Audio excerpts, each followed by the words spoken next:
ভর্তা রাইস এখানে আছে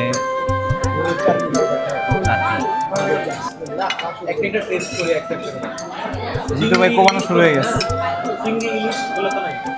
খাবেন চিংড়ি ইলিশ খাবেন? চিংড়ি আছে? চিংড়ি মাছ নাই? চিংড়ি আছে? একটা চিংড়ি দেন। চিংড়ি খাবে না? ও আচ্ছা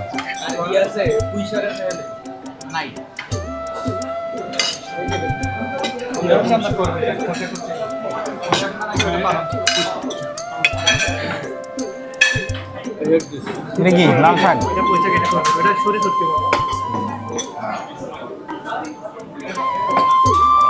হচ্ছে তালাবোনা, এটা বড়ির চাটনি, এটা হচ্ছে লোকটা, আর এই পাশে পাতলা। একটু বলতে পারবেন যে কোনটা কিসের কোনটা? অবশ্যই পারবেন, দেখাই তো যাচ্ছে। লাল শাক, লাল শাক, ভেন্ডি, ভেন্ডি, টমেটো,